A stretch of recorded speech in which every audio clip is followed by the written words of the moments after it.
पान सिंह तोमर का जन्म 1 जनवरी 1932 में मध्य प्रदेश का एक जिला है मुरैना, और मुरैना का ही एक गांव पड़ता है भिंडौसा। इसी भिंडौसा में होता है। बचपन से काफी तेज तर्रार होते हैं ये, दौड़ने में बहुत तेज होते हैं और 17 साल की उम्र में भारतीय सेना में भर्ती ले लेते हैं। वहां पर जब ये भर्ती लेते हैं और जब सुबह शाम या दोपहर को भारतीय सेना को खाने के लिए जब भोजन परोसा जाता तो इनका पेट आधा ही रह जाता। ये जो है पेट नहीं भरता इनका, बार बार यह दुखी होते रहते हैं। और फिर एक दिन जहां से खाना लाकर परोसा जा रहा था, ये वहीं पहुंच जाते हैं, उन लोगों के साथ झगड़ा कर लेते हैं और कुछ रोटियां उठाकर जो है अपने थाली में रखकर चलने लगते हैं।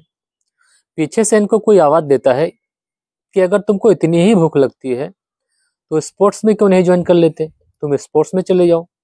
यह बात सुनते हैं तो बहुत ही खुश होते हैं ये कि अगर ऐसा है तो हम स्पोर्ट्स में ही चले जाते हैं, अपने मन में यह सोचते हैं।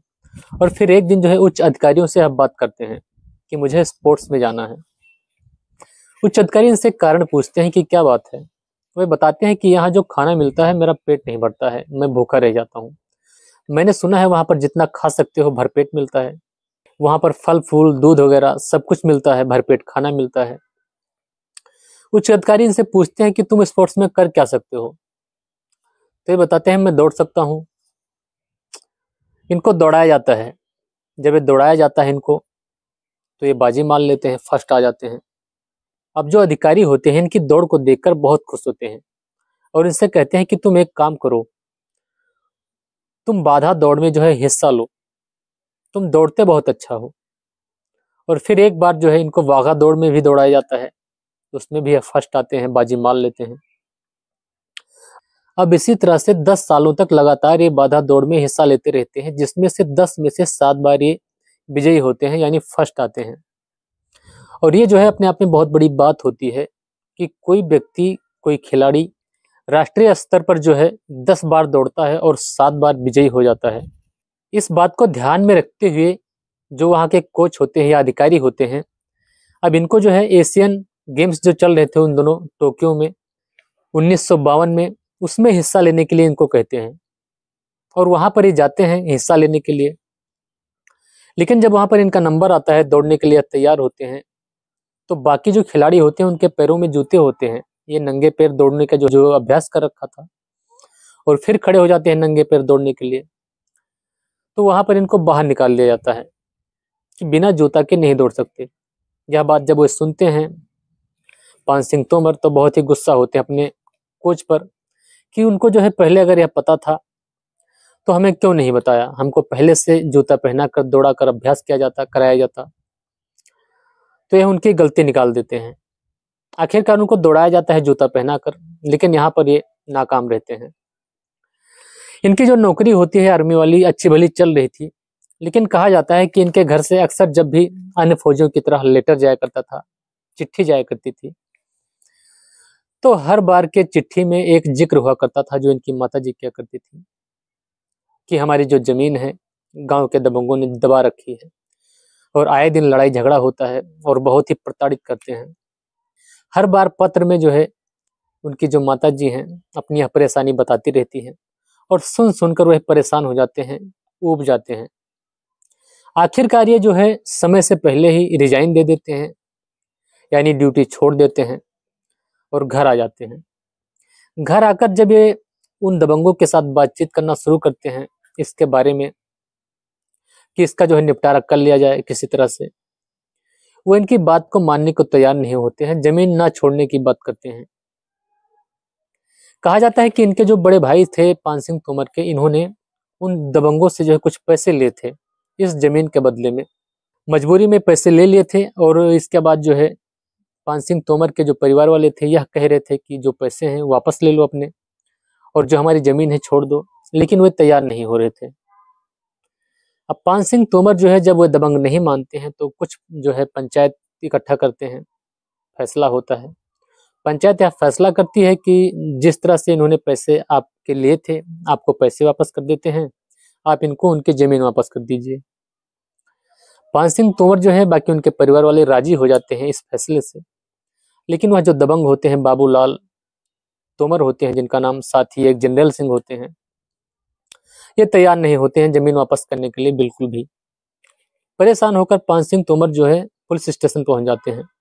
वहां जाकर एफआईआर दर्ज कराते हैं, लेकिन जो पुलिस वाले होते हैं सुनवाई नहीं करते हैं, क्योंकि ये भी जो है बाबूलाल के ही पक्ष में थे।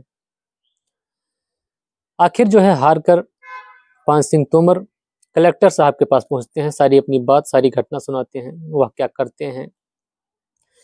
जब कलेक्टर साहब इनके सारी बात सुनते हैं, कहते हैं कि इस फला तारीख को मैं आपके गांव आऊंगा और पूरी पंचायत को और जो दबंग हैं सब लोग इकट्ठा होना और मैं पंचायत करूंगा, मैं फैसला करूंगा। वह तारीख भी आती है, कलेक्टर साहब आते हैं। जिस तरह से पंचायत ने फैसला किया था ठीक उसी तरह से कलेक्टर साहब भी फैसला करते हैं, सेम वही फैसला। लेकिन इस बार भी जो दबंग होते हैं तैयार नहीं होते हैं और कुछ दिन बीतता है तो होली का समय आ जाता है। होली का दिन था और उसी बीच जो है पान सिंह तोमर के बड़े भाई को दबंगों ने बुरी तरह पीटा। अब जब पान सिंह तोमर के भाई को दबंग मारते हैं तो ये फिर से पुलिस स्टेशन जाते हैं एफआईआर दर्ज कराने, लेकिन फिर वही होता है, इनकी सुनवाई नहीं होती वहां पर। अब बार बार जो है पान सिंह तोमर कोर्ट कचहरी का चक्कर लगाना शुरू कर देते हैं, अधिकारियों के पास जो है शिकायत करना शुरू कर देते हैं। जब दबंग बाबूलाल और जनरल सिंह देखते हैं कि हमारी शिकायत करता है, बार बार दौड़ दौड़ कर हमें परेशान कर रहा है, तो वे दोनों जो है प्लान तैयार करते हैं इनके घर पर हमला करने के लिए, और एक दिन जो है हमला कर देते हैं अचानक से। इत्तेफाक से जो पान सिंह तोमर और उसका बड़ा भाई था घर पे नहीं होते हैं। उनकी बीवी और 2 बच्चे थे, जिन्हें उनकी बीवी चालाकी दिखाते हुए बड़े ही शातिर तरीके से बाहर निकल जाती है, बचा ली जाती है। लेकिन जो उनकी बूढ़ी माँ होती है पान सिंह तोमर की, दबंग बुरी तरह उन्हें पीट देते हैं, उनका जो है बुरा हाल कर देते हैं। जब घर पर लौटकर पान सिंह तोमर वापस आते हैं शाम के समय, पता चलता है कि उनकी बूढ़ी माँ को बुरी तरह पीटा गया है। उनकी जो माँ होती है उन्हें कसम देती है कि तुम्हें कसम है मेरे दूध का, कल का सूरज निकलने से पहले अगर तुमने मेरे पिटाई का बदला नहीं ले लिया उन दबंगों से, तो मेरा बेटा मेरा लाल कहलाने के लायक नहीं है। खैर जो उनकी माँ होती हैं कुछ समय के बाद उसी पिटाई की वजह से उनकी मौत हो जाती है। अब जो पान सिंह तोमर होते हैं इनका जो गुस्सा होता है वो भी बढ़ जाता है और अपने ही परिवार के लोगों के साथ इकट्ठा होकर एक गैंग बनाते हैं और हमला कर देते हैं उन दोनों के ऊपर, बाबूलाल तोमर और जनरल सिंह के ऊपर। इन दोनों की हत्या कर देते हैं। हत्या करने के बाद ये जो है चंबल की तरफ भागना शुरू करते हैं और टहलते घूमते 2-3 दिन के बाद चंबल पहुंच जाते हैं, जो कि डाकुओं का गढ़ होता है। वहां पर पहुंचकर ये भी एक डकैत का रूप धारण कर लेते हैं धीरे धीरे, और इनके भाई धीरे धीरे वहां पर रहने लगते हैं और ठीक डाकुओं वाली जिंदगी जीने लगते हैं, लूटपाट करना, चोरी डकैती करना। इसी तरह से जो है इनका जिंदगी व्यतीत हो रहा था जंगल में। और फिर एक दिन जब इन्होंने कहीं जाना था, रास्ते में एक गांव पड़ता था। उस गांव के जो बड़े मुखिया होते हैं उनसे यह बातचीत किया, उन्होंने सूचना पहुंचाई पान सिंह तोमर ने कि हम लोग जो है उधर से गुजरने वाले हैं और रास्ते में तुम्हारे घर पर रुकेंगे, भोजन तुम्हारे साथ करेंगे, व्यवस्था कर लेना। इसके बाद जब पान सिंह तोमर अपनी गैंग के साथ उसके घर पर पहुंचते हैं उस गांव में, और शाम का समय था, भोजन वगैरह कर लेते हैं। जैसे ही निकलने वाले थे पता चलता है कि जो पुलिस वाले हैं उनको चारों तरफ से घेर लिए हैं। यह बात जब गैंग को पता चलती है, पान सिंह तोमर को पता चलती है कि बाहर से पुलिस वालों ने हमें घेर लिया है, तो एक डाकू जो है बाहर माहौल देखने के लिए निकलता है। उसे एक सिपाही दबोच लेता है। दबोच कर जो एसपी विजय रमन होते हैं उनको सौंप देता है। अक्टूबर का महीना था, अंधेरा हो चला था। शाम के 7 बजे से फायरिंग शुरू होती है, दोनों तरफ से मुठभेड़ शुरू होती है और रात के 12 से 1 बजे का समय हो जाता है। मुठभेड़ चलती रहती है और इसी तरह से होते होते जब पुलिस वाले यह देखते हैं कि अब डाकुओं की तरफ से फायरिंग बंद हो गई है, लगता है इनकी तरफ गोलियां खत्म हो गई है, और इसी का फायदा उठाकर जो पुलिस वाले होते हैं हमला बोल देते हैं, आगे बढ़कर फायरिंग करना शुरू कर देते हैं। और फायरिंग में ही लगभग 9 डाकू मारे जाते हैं, जिसमें पान सिंह तोमर भी मारा जाता है। और मुख्यमंत्री को यह सूचना पहुंचाई जाती है कि पान सिंह तोमर मारा गया। तो दोस्तों यह थी पान सिंह तोमर की एक घटना, जिन्होंने अपने हक के लिए बागी का रूप लिया, लेकिन इन्हें जो है डाकू का नाम दिया गया। घटना आपको कैसी लगी, कहानी आपको कैसी लगी? इसमें अगर मेरे कहानी सुनाने के दौरान कहीं कोई कमी, कोई गलत शब्द निकल गया हो तो मैं क्षमा चाहता हूँ। चैनल को अगर आपने सब्सक्राइब कर लिया है आपका बहुत बहुत शुक्रिया, अगर नहीं किया है तो आप चाहे कर सकते हैं। मैं भोलेनाथ फिर मिलता हूँ एक और नई और सच्ची घटना के साथ, तब तक के लिए जय हिंद, जय भारत।